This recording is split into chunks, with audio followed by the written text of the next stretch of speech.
निधि और गुरजोत सिंह जी। जय जय राधा वल्लभ श्री हरिवंश महाराज जी। राधे राधे महाराज जी, आपके चरणों में कोटि कोटि प्रणाम। सत्संग अंतर प्रभ ढीठा, नाम प्रभु का लागा मीठा। महाराज जी, गुरुवाणी की इन पंक्ति का मतलब हमारी जिंदगी में आपके वचनों से मिला। आपके वचनों को सुनते ही उन पर अमल करने की कोशिश जारी है। जब से गुरु कृपा से जितना भी नाम जप शुरू हुआ है, उससे सिक्खी में प्रेम और अकाल पुरख वाहेगुरु में निश्चय और भी मजबूत हो गया है। वाहेगुरु जी जो पहले दूर थे अब पास लगने लगे हैं। हमारे धन भाग हैं कि हमें संत संग प्राप्त हुआ है। नाम वाणी से और प्रेम हो महाराज जी, आपके वचनों से ऐसी कृपा बनाए रखें।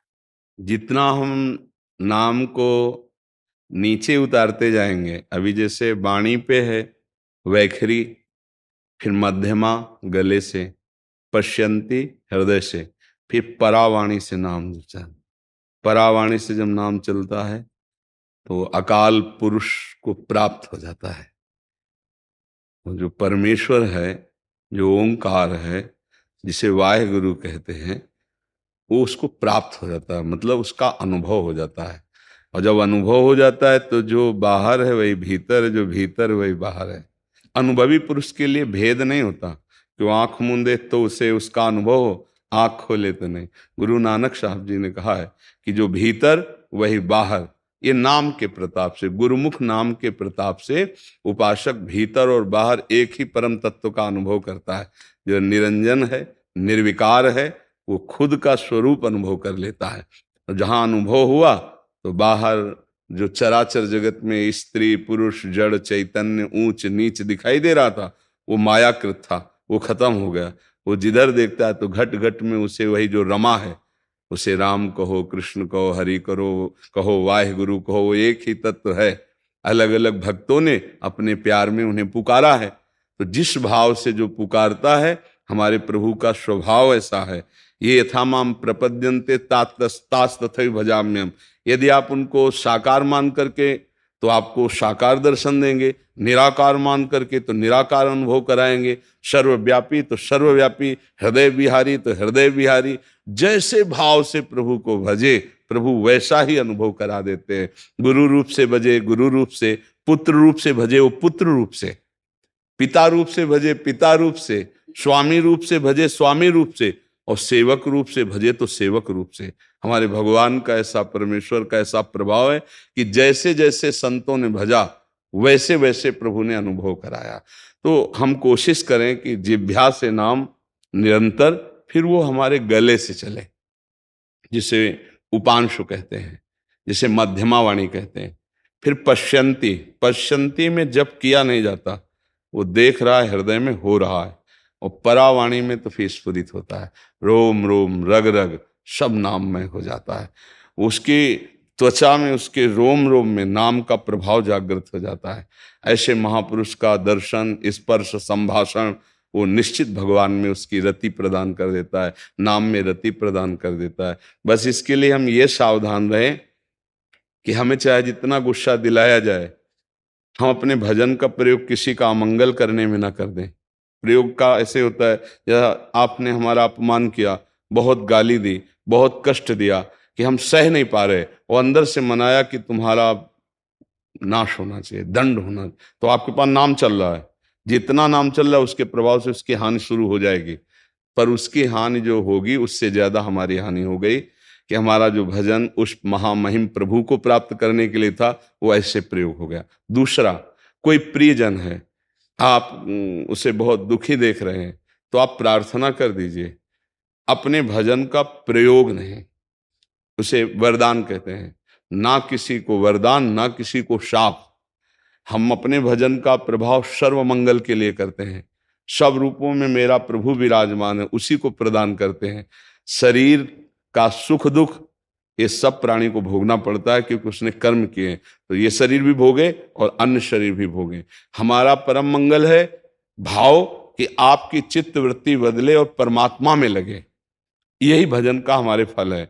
जैसे किसी को लगता है कि साधु समागम में हम जाएंगे तो हमारा रोग नष्ट हो जाएगा, हमारे कामनाएं की पूर्ति हो जाएगी, क्योंकि कल्पतरु और साधु महात्मा एक जैसे कहे गए हैं अगर भजन में है तो। जैसे हम कल्पतरु के नीचे जाएं और हम मांगे कि हमें अमुक वस्तु वो प्रदान कर देगा, लेकिन वो वस्तु जब स्वयं कल्पतरु नाशवान है तो उसकी दी हुई वस्तु कैसे अमर हो सकती है? वो कुछ क्षण रहेगी फिर नष्ट हो जाएगी। तो मिला क्या? हमें ऐसी वस्तु चाहिए जो कभी नष्ट ना हो, वो है परमेश्वर, वो है परमात्मानंद। अच्छा, अगर वस्तु के भोग से हमें शांति मिल जाती, तृप्ति मिल जाती, तो भी है। जो वस्तु हम संत से या भगवंत से मांग रहे हैं वो वस्तु किसी के पास है पर वो भी अतृप्त है, इसका मतलब वो वस्तु हमें तृप्ति नहीं प्रदान करेगी, तृप्ति परमानंद प्रदान करेगी। और वो परमानंद भगवान नाम जप से आता है, भगवत स्मृति से आता है। एक तार नाम जप करे। देखो, जब हम श्री गुरुदेव अर्जुन देव जी का, पूज्य श्री तेग बहादुर जी का, इन बड़े बड़े महापुरुषों का चरित्र पढ़ा तो भीषण इनको यातना मिली, लेकिन कभी इन्होंने अपने तप बल का प्रयोग नहीं किया, भजन बल का प्रयोग करके दुष्टों का नाश नहीं किया। तेरा किया मीठा लागे, मतलब कितनी बड़ी बात कि उनमें इतना भजन बल है, गुरु हैं वो, कि वो चाहते थे विधर्मियों को अपने भजन से भस्म कर देते जो उनको पीड़ा पहुंचा रहे हैं, लेकिन पीड़ा सह ली, शरीर पूरा कर दिया पर किसी को कष्ट नहीं दिया। आज हम उनका गुणगान करते हैं, माथा उनके चरणों में रखते हैं कि ऐसी सामर्थ्य किंचन मात्र हम लोगों को भी मिले। जरा सी हमें कोई परेशानी होती तो हम भक्ति छोड़ देते हैं, और इन महापुरुषों की कितनी भीषण कष्ट दिया गया, लेकिन उन्होंने ना अपने धर्म को छोड़ा, ना भक्ति को छोड़ा, शरीर छोड़ दिया। तो आज हम उनका हृदय से आदर करते हैं, उनके बिके हुए दास हैं कि इन महापुरुषों का थोड़ा अंश भजन का, भगवत निष्ठा का, भगवत प्रेम का हमारे अंदर आ जाए। आप अपने गुरुजनों की महिमा को पढ़ के देखिए, तो हमारी भक्ति ये नहीं सिखाती कि आप कष्ट में ऊब जाएं और सुख में फूल जाएं। नहीं, भक्ति का है सुख में गंभीर रहें, फूले ना, हर्षित ना हो, और सुख में जब दुख आवे तो शोकित ना हो, घबराए नहीं, टूटे नहीं, आप चलते रहिए। सुख दुख दोनों को सहकर तब परमेश्वर की प्राप्ति होती है। इसीलिए बड़े बड़े संत भजन बल का प्रयोग कभी अपने शरीर ठीक करने में, रोग ठीक करने में, या अपने दुश्मन को विनाश करने में नहीं लगाया। शरीर से जरूर चेष्टा कर दी धर्म रक्षा के लिए, लेकिन भजन का प्रयोग नहीं किया। ये परम चतुरता होती है, भजन का प्रयोग केवल परमेश्वर की प्रसन्नता के लिए, तब ये संसार समुद्र से वो मुक्त हो जाता है। नहीं तो आपको सच्ची कहते हैं, गुरु गोविंद सिंह आदि इन महापुरुषों में इतनी सामर्थ्य थी कि जैसे उनके बालक सुनवाए जा रहे हैं, भस्म कर दें उन विरोधियों को। लेकिन मतलब गजब की निष्ठा महापुरुषों में प्रकट हुई, उन्होंने सहा लेकिन धर्म नहीं त्यागा, भजन का प्रयोग नहीं किया। ये बात समझ लो। श्री गुरुदेव अर्जुन देव जी के चरित्र में उसमें गीता प्रेस से प्रकाशित उसमें पढ़ा था कि एक काबुल का फकीर प्रकट हुआ जब कष्ट दिया जा रहा था गुरु अर्जुन देव जी को। तो उन्होंने कहा कि गुरुदेव, मैं आपकी सामर्थ्य को जानता हूं, यदि आप अपने भजन का बल प्रयोग करें तो इन दुष्टों का विनाश हो जाए, आप क्यों नहीं कर रहे हैं? या तो मुझे आदेश कीजिए, मैं भस्म करूं। अव्यक्त महापुरुष प्रकट हुए थे, तो उनका नहीं। तब कहा था, तेरा किया मीठा लगे। नहीं, मेरा जो प्रभु है, स्वामी परमेश्वर है, वो जैसा विधान कर रहा है हमको बहुत अच्छा लग रहा है, हमको कोई बुरा नहीं। मतलब गजब की बात है कि पूरे शरीर में तपती हुई बालू डाली जाती है कि छाले फफोले पड़ जाते हैं, तपते हुए तवे पर बैठाले जाते हैं, कितना कष्ट दिया जाता है, आह नहीं। ये भक्ति सिखाती है, ये भक्ति का बल है। पर ऐसी भक्ति कौन करना चाहता है? कोई बिरला कर। नहीं तो ये है कि हम भगवान का भजन करें, हमारी कामनाओं की पूर्ति हो जाए, दुख कभी मिले ना। एक स्थिति आएगी ऐसा कि आपकी सारी कामनाएं पूर्ण हो जाएंगी, दुख नहीं मिलेगा, परम सुख मिलेगा, पर उसके लिए इंतजार करो। एक किसान फसल बोता है, इंतजार करता है। आप नाम जप करें, इंतजार करो, आपके दुखों का नाश होगा। पर हम धैर्य न छोड़ें। कोई ऐसी विपत्ति आ जाए तो हम अपने नाम को न छोड़ दें कि नाम ने विपत्ति तो दूर नहीं की और मैं खूब नाम जप कर रहा हूं। अगर इन बातों से पुष्ट रहे तो धीरे धीरे नाम वैखरी से उपांश में, उपांश से मानसिक में, मानसिक से परावाणी में, परावाणी में अजपा जाप होता है।